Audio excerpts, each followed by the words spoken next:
There is a specific kind of quiet to a wedding when half the chairs sit empty. I am Waverly Ashford, 33, a labor and delivery nurse who has caught more babies than I can count. I stood at the end of that aisle in June and looked at my side of the lawn. 40 white chairs. Not one of my own people in them. My mom had laughed when I begged her to come. My brother had a soccer game that afternoon. The empty chairs weren't the cruel part. What turned up 2 weeks later, sealed and hidden in my mother's car, was. And what my father did when he finally saw the proof tore this family clean in half. Welcome back to Calm Drama Stories, where ordinary people find their spine and quiet women stop apologizing for taking up space. If a family that chose someone else over you ever made you doubt your worth, you are among friends here. Drop a comment telling me where you are watching from, and be sure to subscribe. People who meet me at work call me the calm one. In a delivery room, when a monitor drops and the room tightens, I am the nurse who keeps her voice level and her hands steady. I chart everything. Times, doses, who said what. My husband Daniel jokes that I keep receipts for my own grocery list. He is not wrong. I learned young that being the steady one was a job, and I took the job. When my mother needed someone to drive my grandmother to dialysis, she called me. When a pipe burst at my parents' house at midnight, she called me. Not my brother Cole. Me. I told myself that was love wearing work clothes. That spring, Daniel proposed on the back porch with a ring his mother had kept in a coffee can for 20 years. I said yes before he finished the question. We set a date for June, a barn out past the orchards, gold light and folding chairs. I wanted it simple, and I wanted it full. I wanted my mom in the front row, dabbing her eyes like other mothers did. I told myself this time would be different. I had spent 33 years explaining her to other people. Surely she could give me one Saturday. I bought the dress. I built the seating chart twice. I left the whole front row open on my side, 4 chairs, because I still believed they would fill. That belief is the thing I want you to remember. Not because I was naive, because I had been trained, one disappointment at a time, to keep hoping anyway. I did not know yet that hoping was exactly what someone in my family planned to use against me. I drove the 20 minutes to my parents' house on a Tuesday to hand my mother the invitation in person. I thought the gesture mattered. Maureen Ashford answered the door in her gardening gloves and looked at the cream envelope like it was a coupon she had not asked for. I told her the date. June 14th. I told her it was the most important day of my life. I actually said the words, "Please do not miss this. It is a once-in-a-lifetime thing for me." My father, Walt, sat in his recliner behind her with the game on low and gave me a small nod he probably thought was support. My mother took off one glove, slow, and smiled the smile she saves for telling you no. "Oh, honey," she said, "that's Cole's tournament weekend, the alumni championship."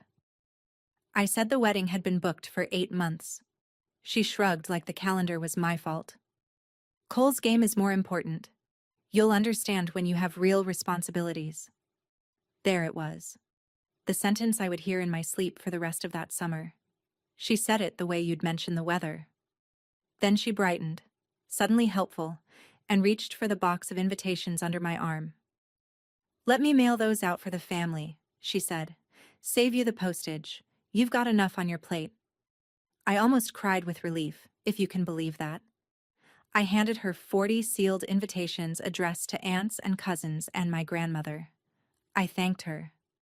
I drove home feeling like a daughter who had finally been given a small kindness. I want to be honest with you about that moment, because it is the hinge the whole story swings on. I gave her the envelopes myself. I put the knife in her hand and thanked her for holding it. I would not understand that for 2 more weeks.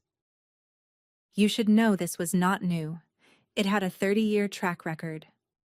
When I made the regional spelling bee in 5th grade, my mother left at the lunch break because Cole had a pee-wee scrimmage across town. I placed second to an empty seat. At my nursing pinning, the photos show my mom checking her phone while a stranger's mother cried for me. Cole was 19 then, and he had a club match.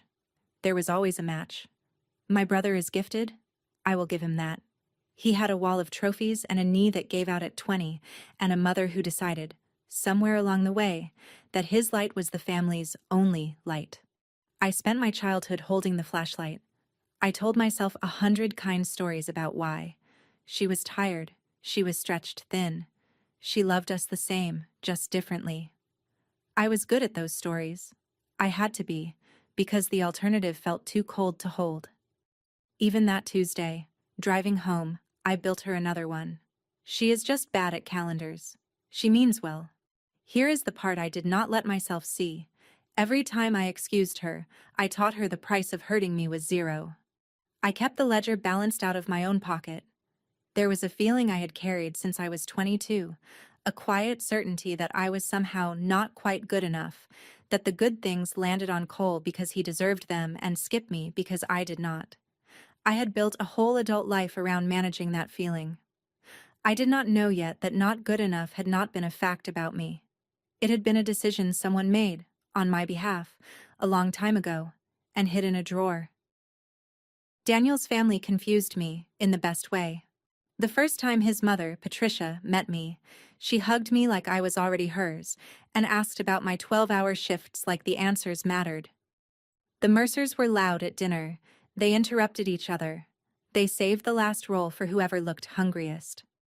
When Daniel told them we were engaged, his father stood up and toasted me before he toasted his own son. I did not know what to do with my hands. I had spent my life in a family where affection was rationed, and here it came in helpings nobody counted. 2 weeks before the wedding, Patricia called to ask my mother's favorite flower because she wanted the mother's corsages to match. I had to make one up. I said gardenias, and hoped my mom would not notice she had a corsage at all. That was the kind of arranging I did automatically, smoothing the gap between the family I had and the family that was about to fill the other half of the barn. I still kept 4 chairs open on my side. Daniel asked me once if I wanted to move them, fold them up, spare myself the visual. I said no. I said my parents might surprise us. He kissed my forehead and let me keep my hope, even though I think he already knew. He had watched my mother forget my birthday in March and call 3 days later annoyed that I sounded distant. He had seen the pattern with clearer eyes than mine, but he loved me enough not to say the thing out loud. Some kindnesses look like silence. I held on to those 4 empty chairs like a woman holding a door for guests who had already decided not to come. The first wrong note came from my cousin Maddie. She texted me 10 days out, friendly and confused. Hey, so sorry the date got pushed. Did you land on a new weekend yet? I read it 3 times. Pushed. Nothing had been pushed. I called her. Maddie said her mom, my Aunt Brenda, had told the whole cousin group that I had postponed the wedding, maybe to fall, that I wanted to keep things small and quiet and would reach out when I was ready. My stomach did a slow, cold turn. I told Maddie the wedding was on. June 14th, 2 in the afternoon, the Hartwell barn, and please come. Then I called my mother, because some reflex still sent me to her first. I asked if the invitations had gone out. There was a pause that I would replay later. Then her voice, warm as a quilt. Don't worry, sweetheart. I mailed them myself. Weeks ago. I believed her. Why wouldn't I? She was my mother, and she had offered to help, and helping mothers mail invitations. I told her some of the cousins seemed confused about the date. She sighed, patient with my worrying. You know how Brenda gets things mixed up? I'll straighten it out. I thanked her again. I keep counting the number of times I thanked my mother in those weeks, each thank you a small deposit into an account she was quietly emptying.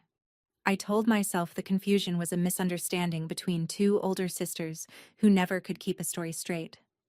That was the kind explanation. I reached for it because the unkind one was unthinkable. Why would a mother take her daughter's wedding invitations, promise to mail them, and instead drive them around in her trunk like a load she meant to take to the dump? People don't do that.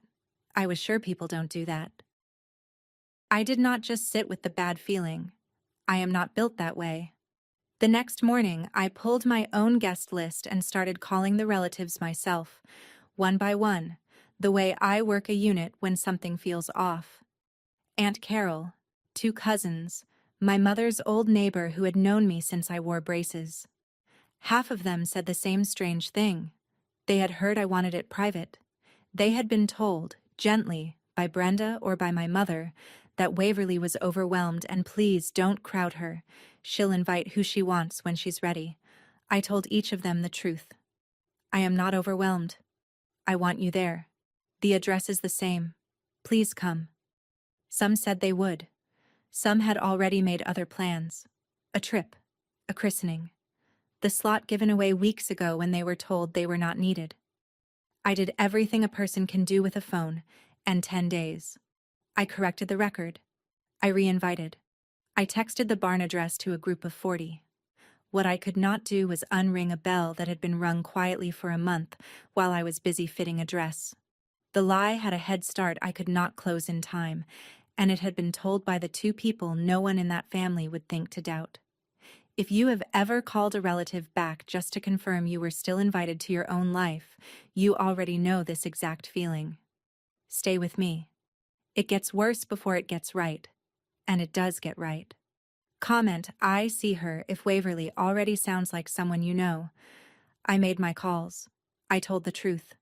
And I went to bed believing truth would be enough. The night before the wedding, I texted my mother one last time.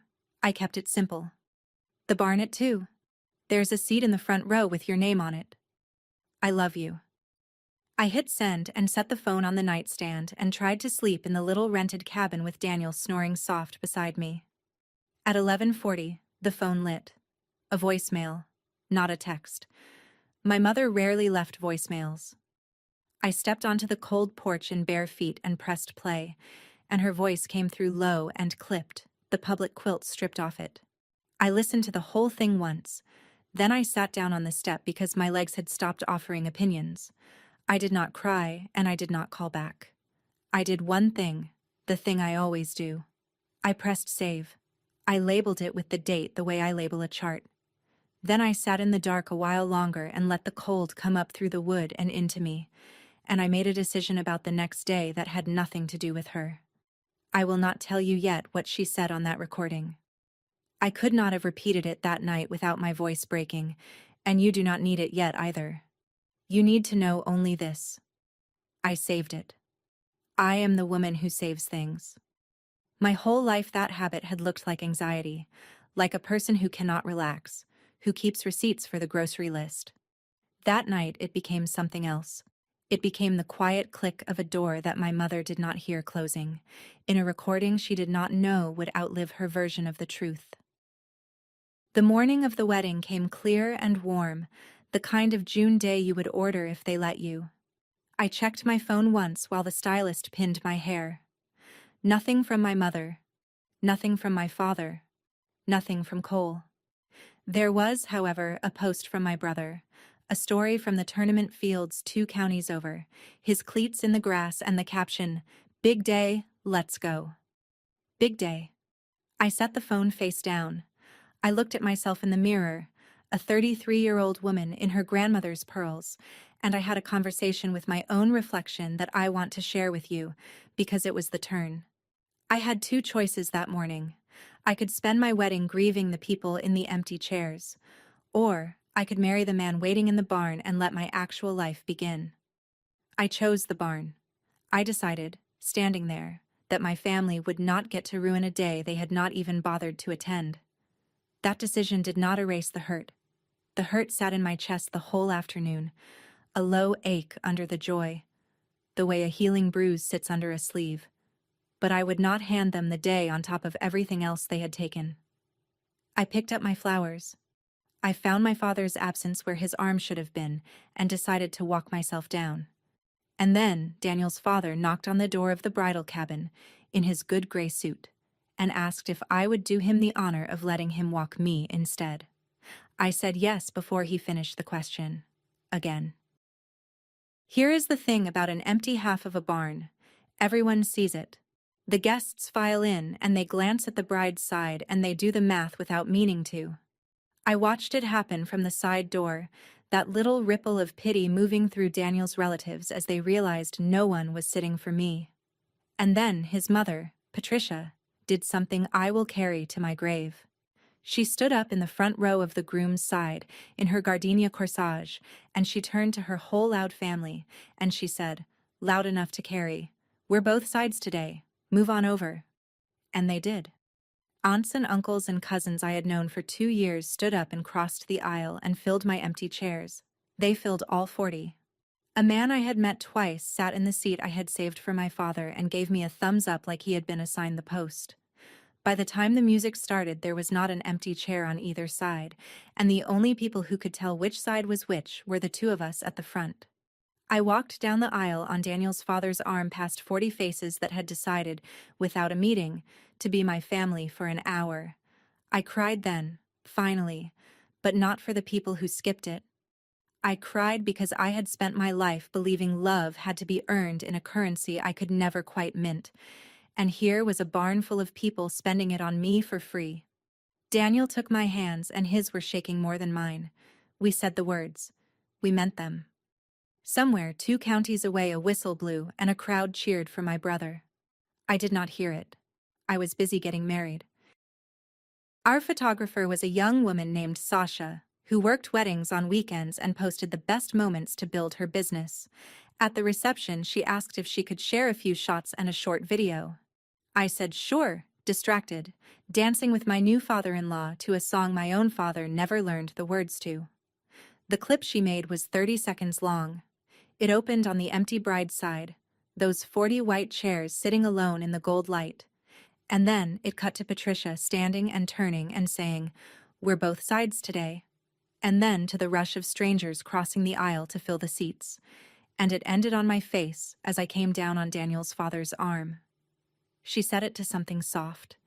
She captioned it simply, "When her family didn't show, his became hers." I did not think much of it that night. I had cake on my dress and a husband on my arm and a hotel key in my clutch. I had no idea that one 30-second video would do the thing I had never been able to do in 33 years of careful kindness. It would tell the truth out loud, to everyone, all at once, in a way no amount of my private calling and correcting ever could. By the time Daniel and I came back from 3 days at a lake cabin with no signal, that clip had been watched 40,000 times. And the comments.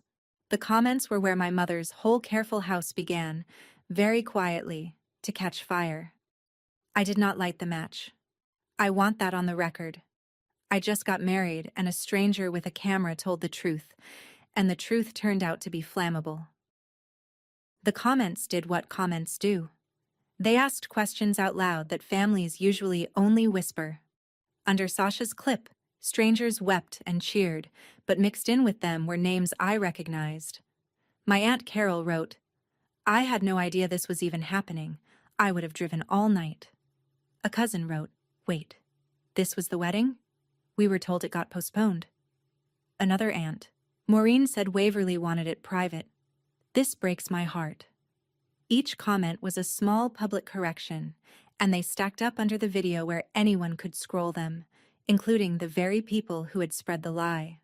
My phone, when I turned it back on at the lake, had 91 notifications and a voicemail box full of relatives who suddenly understood they had been managed. The story my mother and aunt had told, the one where I was the overwhelmed bride who wanted to be left alone, could survive in private. It could not survive 40,000 witnesses and a comment section comparing notes. Daniel read over my shoulder as the truth assembled itself in public, one timestamp at a time. He said quietly, "Babe, they're figuring it out." I sat on the edge of the cabin bed in my lake clothes and watched my extended family discover, in real time and in writing, that they had not been kept away by my wishes. They had been kept away by a story someone told them about my wishes. There is a particular vertigo in that. For a month I had felt crazy, like I was the only one who could see a thing no one else would name. Now the whole comment section could see it. I was not crazy. I had been right. And being right, it turned out, was about to cost my mother everything she had spent 40 years protecting. Patricia called the morning the signal came back, before we had even packed the car. I expected congratulations. Instead, I got a mother bear on the phone, her voice tight with a kind of anger I had never had aimed in my defense before. She had read every comment. She had done the math the way the wedding guests had done the math. "Sweetheart," she said, "your people were told you postponed. That's not a mix-up. Somebody lied to keep them home." I said maybe it was a misunderstanding. I heard the old reflex in my own voice, reaching for the kind explanation, and I heard Patricia refuse it for me. "No," she said, "I raised 3 kids. You don't misunderstand 40 invitations." She was so sure on my behalf that it knocked something loose in me. My whole life I had been the only one defending me, and I had done it badly, by excusing the people who hurt me. Here was a woman who had known me 2 years, furious in a way I had never let myself be. It gave me permission. "I want to stop here and say something to you directly. The strangers who married into my life defended me faster than the people who raised me.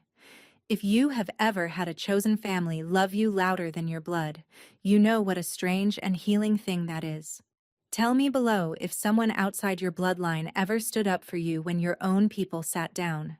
And subscribe, because what my husband's mother said next is the reason I finally stopped making excuses." Patricia said, "Find out what actually happened, Waverly. Not for revenge, so you can stop carrying a guilt that was never yours." I hung up and I knew she was right. It was time to stop guessing. It was time to know.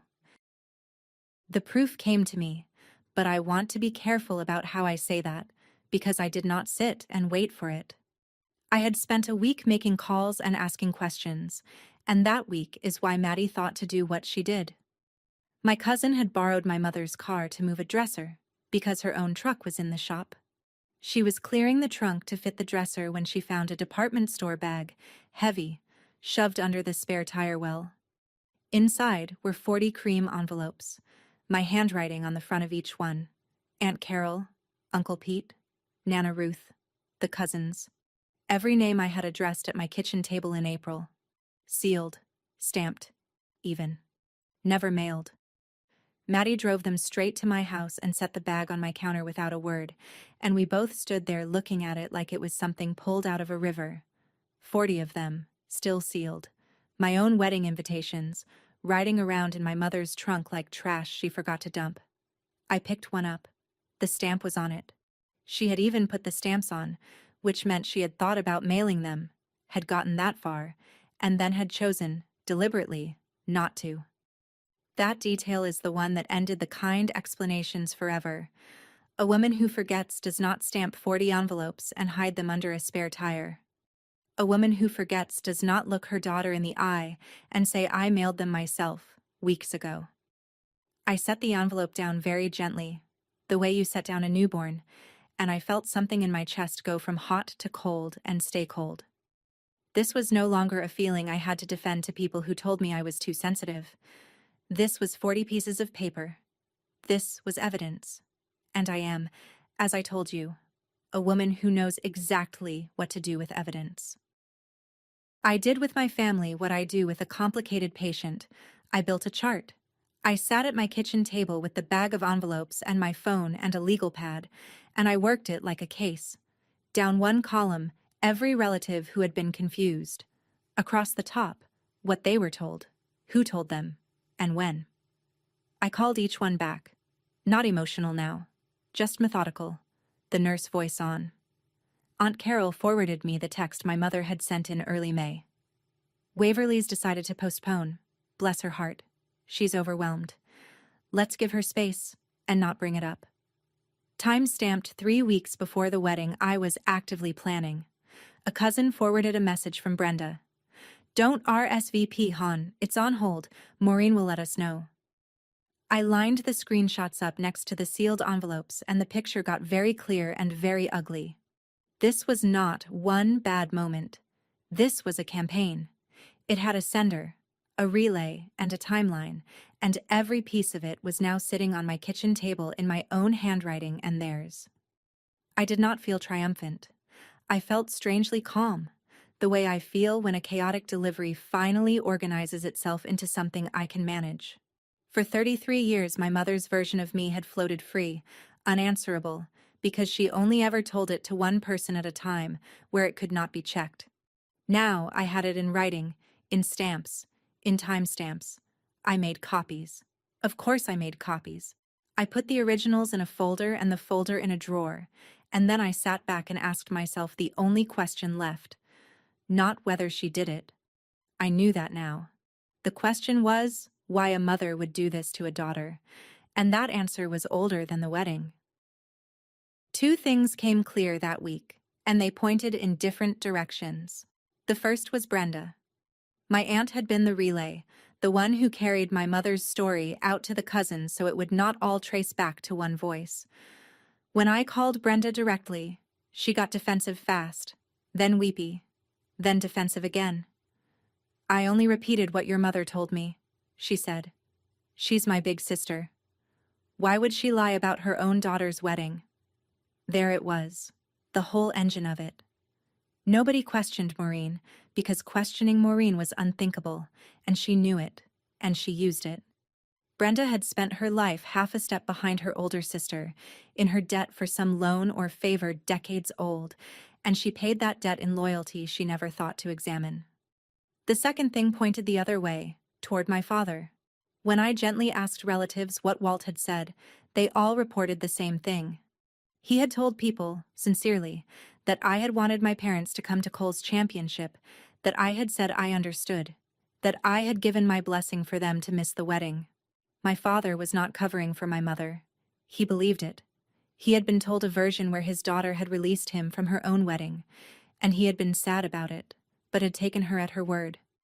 Except I never said any of that. I never released anyone. My mother had not only lied to the relatives, she had lied to her own husband, told him a daughter's permission that the daughter never gave, so that he would sit in a stadium with a clear conscience while I walked down the aisle alone. My father was not a villain in this. My father was just another person my mother had managed, and he did not know it yet. I drove to my parents' house on a Thursday, when I knew my mother would be at her garden club. My father answered the door surprised, a little wary, the way you are around someone you think is angry at you. I told him I was not angry at him. I told him I needed him to see something, and I needed him to look at it without my mother in the room narrating it. We sat at the kitchen table where I had eaten 10,000 breakfasts. I laid out the sealed envelopes first. 40 of them. His mother's name, his sister-in-law's name, all in my handwriting, all stamped, none mailed. Then I laid out the screenshots. Maureen telling Carol I had postponed, Brenda telling the cousins to stay home. The timeline, 3 weeks before a wedding everyone but my own family had known was happening. My father is not a fast man with words. He read each screenshot slowly, his reading glasses low on his nose, and I watched his face go from confusion to a terrible stillness. He picked up one of the sealed envelopes and turned it over and saw the stamp, and I think the stamp got him the way it got me. He set it down. He took his glasses off. When he finally spoke, his voice did not rise, which was worse than if it had. "She told me you wanted us at Cole's game," he said. "She told me you said you understood." I said I never said that. I said I begged her to come. He sat with that a long moment. Then my father, who has avoided a hard word with my mother for 40 years, said the sentence that ended the marriage. "I didn't know. I swear to you, I didn't know." He looked at the envelopes. "But if your mother did this on purpose, if she planned it, then she and I are done." My father needed a minute, so he went looking for something to do with his hands, and that is how we found the rest of it. He wanted to know if there was more, if this was the first time, or just the first time we had caught her. He said if she had hidden one thing from him, she had likely hidden others, and he knew exactly where she kept what she did not want seen. He went to the hall closet and pulled down my mother's keepsake box, the one on the high shelf where she filed every private paper, the one we were never to touch. He had every right. It was his house, too. Inside, under the baby books and the church bulletins, was a manila envelope addressed to me, opened, 11 years old. It was from the Regional Medical Center's nursing scholarship program, dated the spring I was 22. It was an acceptance. A full ride to their accelerated nursing program, the competitive one, the one I had told myself I was not smart enough to get into because I never heard back. I had not failed to get in. I had gotten in, and the letter had come to this house while I lived in this house, and someone had opened it and read it and put it in a box on a high shelf and let me believe I had been rejected. I had to sit down on the floor of the hallway. I became a nurse anyway. I did it the long way, 2 extra years, working as an aide and taking classes at night. $12,000 of debt I was still paying. All because the easy door had been opened for me and then quietly shut by a woman who needed me to stay home and stay small and keep holding the flashlight for my brother. My father stood over me holding the letter, and for the first time in my life I watched him cry. Not for himself. For the 11 years I had spent believing I was less. My mother, sensing the ground shift, did what cornered people do. She went on offense, and she dressed it as grief. Within days the phone tree was humming with a new story, her best one yet. Now I was the cruel daughter who had abandoned her aging mother, who was poisoning the father against the marriage, who had always been jealous of Cole, and was finally showing my true colors. She cried to her garden club. She cried to the pastor. She told people I had gone online to humiliate the family, as if I had made Sasha's video, as if 40,000 strangers were a weapon I had aimed instead of a mirror she could not stand to look into. The genius of it, and I can call it genius now without flinching, was that it used the same machine that had always worked. Tell the story first. Tell it to one person at a time. Make yourself the wounded one. For 40 years that machine had run clean, but the machine depended on no one comparing notes, and the comparing had already started in a comment section she could not delete. Relatives who got her tearful calls now had Maddie in the group chat saying gently, "I found the invitations in her trunk. They were stamped. I have photos." My mother was still telling the room she had been wronged while, behind her, the room was passing around the evidence she had been lying. She did not know the ground had already moved. She was performing a victimhood for an audience that was quietly turning around to look at the woman she had spent decades trying to keep small. I almost felt the pull to rescue her from herself. Old habit. I did not. I let her keep talking. The more she talked, the more she dug. The family did not turn all at once. It turned the way weather turns, a few degrees, then a front. Aunt Carol called my mother and asked her, point blank, about the postponement text, and my mother could not explain why she had sent it. A cousin asked about the stamps. There is no graceful answer to a stamp. One by one, the relatives who had spent decades giving my mother the benefit of the doubt ran out of doubt to give her. But the one that mattered most said nothing at all, for a while, and that silence was the loudest thing in the family. My grandmother, Nana Ruth, 81 years old, my mother's own mother, had been on the guest list. Her invitation had been in that trunk too. When Maddie showed her the photo of the sealed envelope with her name on it, Nana Ruth did not cry and did not rage. She just looked at it for a long time. Then she said one sentence to Maddie that traveled through the whole family within the hour.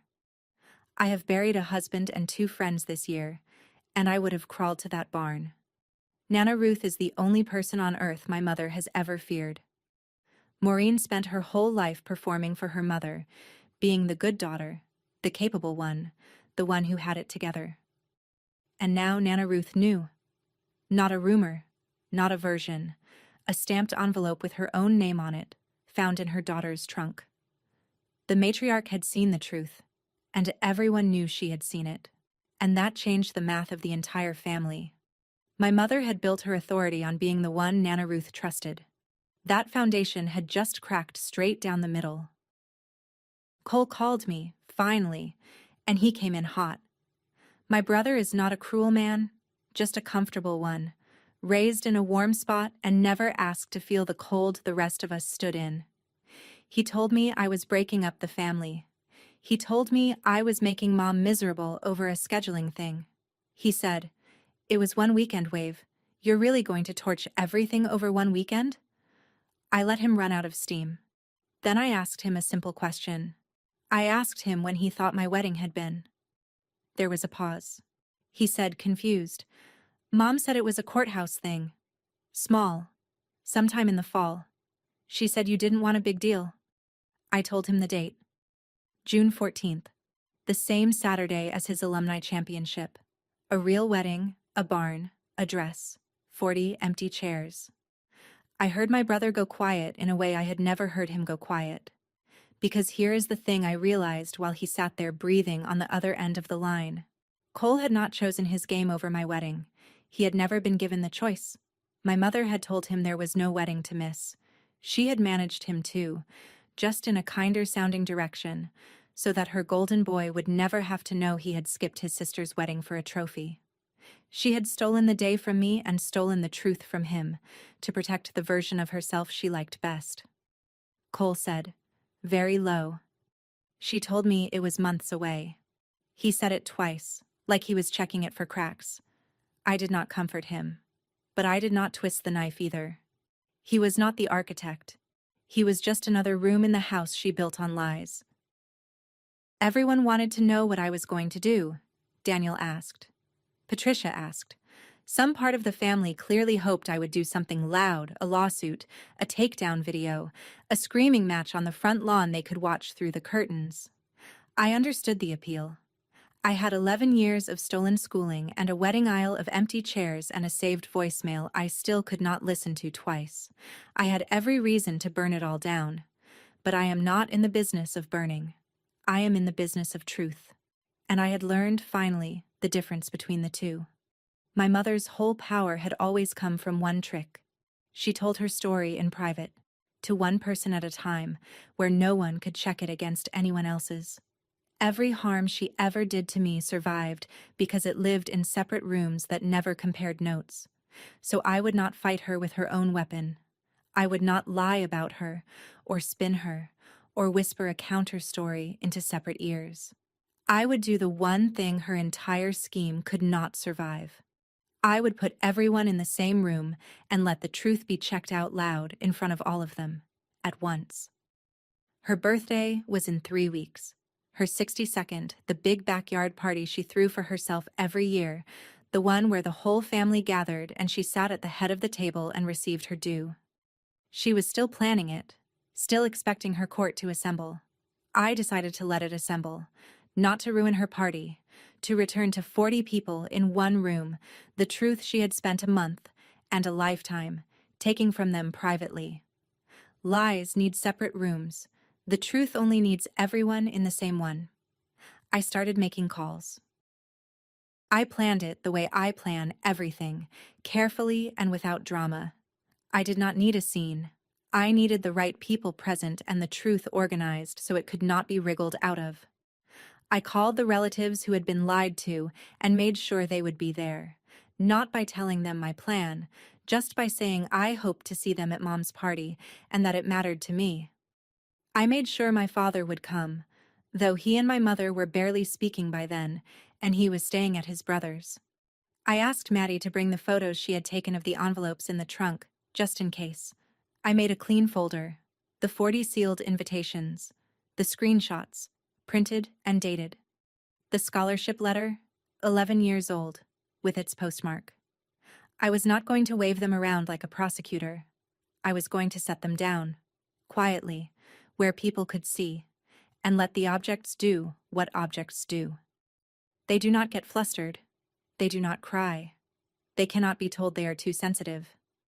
And the voicemail I decided I would keep in my pocket and only use if she forced me to, if she stood in front of everyone and denied it to my face. I hoped she would not make me.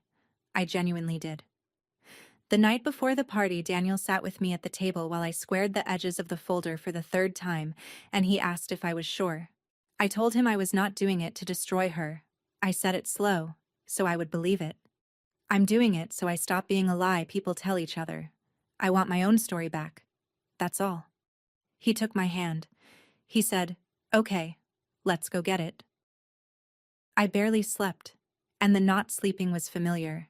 The same wired stillness I get before a long shift I know will be hard. I lay in the dark and ran it through, not the words I would say, but the way I wanted to be when I said them. Calm. That was the whole plan. My mother's gift was making other people lose their composure so that she, by contrast, could look like the reasonable one in the room. I had watched her do it for 33 years. The trick only works if you take the bait. So I would not raise my voice. I would not cry. Not there. I would not call her names or list my wounds like a bill come due. I would set down 40 envelopes and a few sheets of paper and ask the room a quiet question, and then I would let my mother be the one who could not stay calm.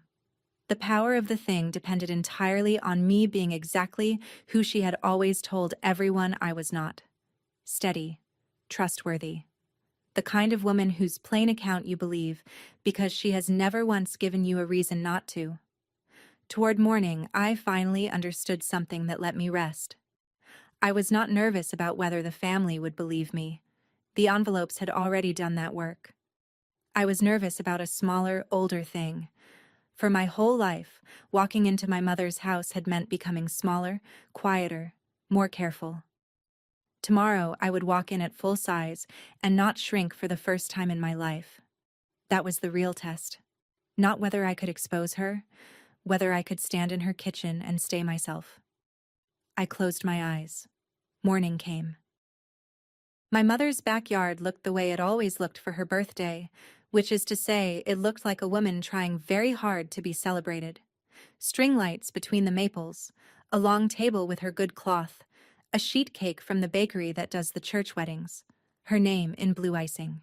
By the time Daniel and I arrived, the yard was full. 20-some relatives in lawn chairs, paper plates of potato salad, my mother at the center in a new blouse, holding court. She saw me come through the gate and her face did something complicated, surprise and calculation, and then a quick pivot to the wounded warmth she wears like perfume. "Waverly," she said, loud for the audience. "I didn't think you'd come after everything." She let the after everything hang there, an accusation disguised as forgiveness, inviting the whole yard to wonder what cruel thing I had done to my poor mother. A month ago, that sentence would have folded me in half. I would have rushed to reassure her, to smooth it, to prove in front of everyone that I was good. I felt the old pull, even then, that lifelong reflex to shrink and apologize. I let it pass through me like a contraction, breathed it out, and stayed standing at full height. I had a tote bag over my shoulder, a plain canvas one, and inside it was the folder and 40 sealed envelopes. I did not reach for it yet. I said evenly, "Happy birthday, Mom. I brought something for everyone to see." I watched her register that I was not playing my part. I was not flustered, not weepy, not rushing to defend myself. The script she had run for 33 years needed me to be emotional so she could be calm. I was calm. And I saw, just for a second, real fear cross my mother's face, because a calm daughter was the one thing she had no move for. I did not make a speech. Speeches are for people who need to convince a room. The room was about to convince itself. I walked to the gift table, moved a wrapped box aside, and set my canvas bag down next to the cake. Then I reached in and took out the envelopes and laid them across the cloth in a slow fan, 40 of them, cream paper and blue stamps, names facing up so people could read them. Aunt Carol, Uncle Pete, Nana Ruth, the cousins. Every name in that yard, in my handwriting, sealed and stamped and never sent. The talking around the table thinned out and then stopped. I kept my voice low and level, the voice I use to tell a frightened mother that her baby is fine. "These are the invitations to my wedding," I said. "One for each of you." I addressed them in April. I gave them to my mother to mail, and she told me she did. I let that sit. Then I added the only instruction I would give. "You don't have to take my word for any of it. Check your own phones.